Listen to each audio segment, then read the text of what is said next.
President Cyril Ramaphosa visits a police station in Inanda, KwaZulu-Natal. Crime statistics show the Inanda police cluster as having the highest number of sexual-related crimes in the country. SABC reporter Simphiwe Makhanya joins us now live from Inanda. Brother Makhanya, a very good morning to you. Firstly, set the scene for us and talk to us more about this area and the crime stats. Morning to you, Blaine. Morning to our viewers at home. Well, certainly any minute from now, the President of the Republic, His Excellency President Cyril Ramaphosa, is expected to lead a government delegation of ministers as well as the Minister of Police, Mr. Pegicele, to visit this police station behind me, which is called Inanda Police Station. It's in the community plane of Inanda Township. Many residents that we have been speaking to here ahead of the President's visit have been raising issues of youth unemployment, raising issues of drugs, saying that the police station or the area of Inanda is experiencing these high levels of crimes, which include high levels of sexual offences, crimes such as rape and sexual assault, as well, of course, Blaine, as the high rate of murder in the community. They are saying that this has a lot to do with the current living conditions of the community of this area. But with me, Blaine, let's speak to the people on the ground, people who are affected by this crime. I'm joined by Lungisile Mamane. Mama, thank you very much for your time and welcome to the program. Perhaps first and foremost, why do we find ourselves where we find ourselves today in terms of the crime stats? Ngibingelele ama-challenges esinawo emphakathini i-crime, ama-drugs, and abantu abaningi bayazama ukuthi balwe nazo lezi inkinga, but uma ngabe si-reporter ukuthola ukuthi uyayireporta into police station uyizwe futhi usuyizwa ngaphandle, kufanele mhlambe kube nendlela ugovernment azokwazi ukutraina ngawo amaphoyisa ukuthi akufuneki ukuthi information oyitholile ukuthi ukwazi ukubopha umuntu owenza ubugebengu uphinde wena uyikhiphele ngaphandle, fanele uyigcine ngaphakathi. Kodwa ama-challenges esiba nawo ubone ngazuthi abanye abantu abaningi bawavula ama-cases, abanye noma bewavulile abawalandela ama-cases abo, because ilento yokuthi ufika umuntu avula icase okanye mhlawumbe umuntu icase akuyona yakhe ariporte ubugebengu benzakalayo emphakathini, uyabuya futhi usezothola ukuthi lolo phoyisa kade reportela ngobugebengu benzakala emphakathini selifike lasho kulowo muntu ebumkhipha wena muntu ukuthi usibanibani wenza ubugebengu kanje kanje, buye lolo phoyisa lizomtshela ukuthi ngizwe ngoba, and abantu sebeyasaba ukuthi bahambe bo report amacala. Siyabonga kakhulu isikhathi sakho.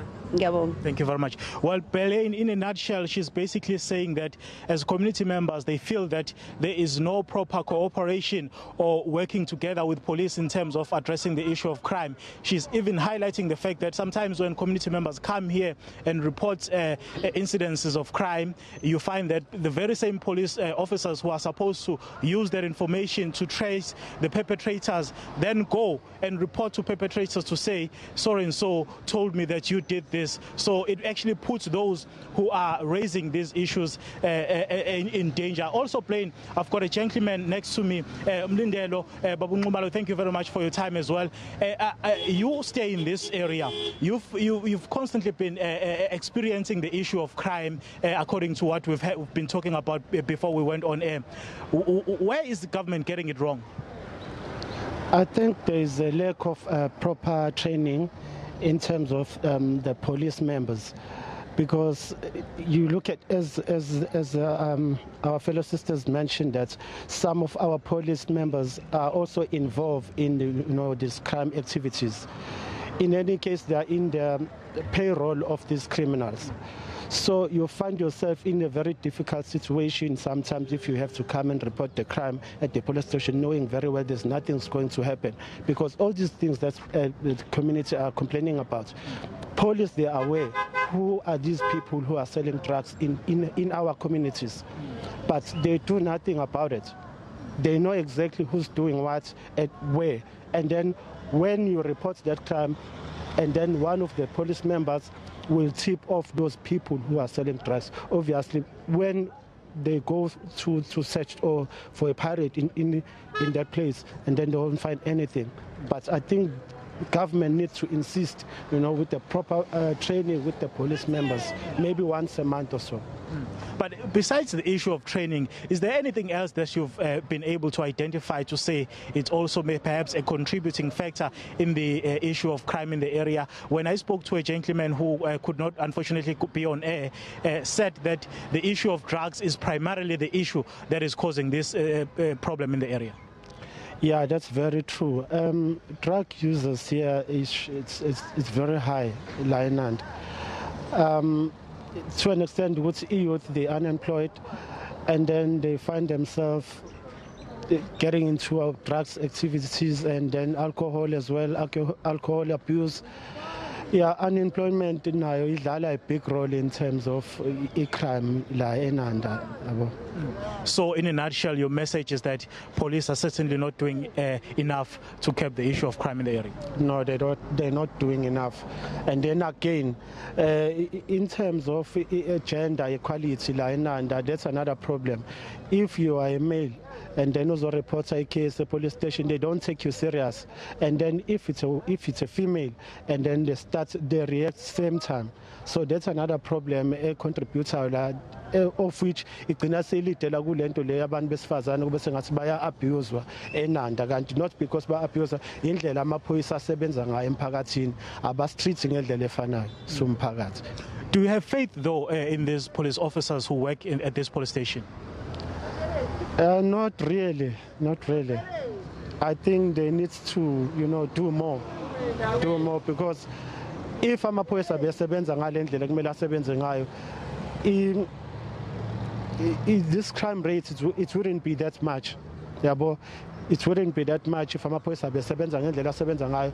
Clearly ukuthi nabaphathi bamaphoyisa nabo bawenza umsebenzi ukwenza i-follow up ukuthi amaphoyisa asebenza kangakanani, nokuthi babe involved kwi-community, but babize maybe meetings once in a while in the community ukuthi amaphoyisa asebenza ngendlela kumele ngabe asebenza ngayo, aresponda ngendlela kumele ngabe aresponda ngayo yini kuma cases abareportayo. But no one la police station or umphathi wamaphoyisa okafika azo-check izinto ezinjalo emphakathini. The police minister, Mr. Bekicele, will also be part of the delegation which will be coming here together with the president and the deputy president. What is your message to them? My message to them is that they need to intervene, in our community. Maybe come up with some sort of a program ezosiza amaphoyisa ukuthi bakhuthalele ukwenza umsebenzi wabo, yabo. I-training kube nje ne-proper training yamaphoyisa, maybe once in a while, just to check i-review i-performance yamaphoyisa ukuthi how far, you understand? And then bayaseva ngendlela kumele ngabaseva ngayo nomphakathi. Nqumalo, thank you very much for your time.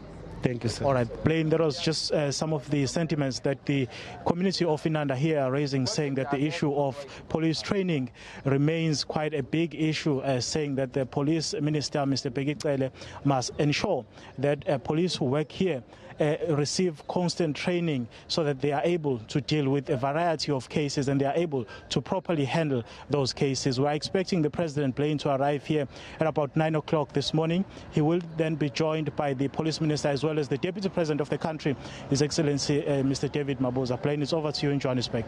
Simphiwe, what exactly will the President be doing at the Durban police station there? Blaine, you'll understand that the president has been in this province for about 2 days now. He started his day yesterday when he launched the manufacturing plant of a cell phone near the airport. Basically, he's here to launch the government's program, which is called the District Development Model. This is going to be his second day in the province, and this is going to be his actually first stop today ahead of that official launch, which is expected to take place in KwaMashu at the Princess Makoko Stadium. Here, Blaine, to answer your question directly, he will be interacting with the police members of this police station, as well as doing a walkabout in this area, where he will then have an opportunity to talk to community members, to hear what their concerns are, to hear what their issues are with regards to the issue of crime and safety in the area. Blaine? All right, Simphiwe Makhanya, appreciate your reporting. They will try to touch base with you in a short while. So Simphiwe was talking about the issue of sexual-related crimes in that area.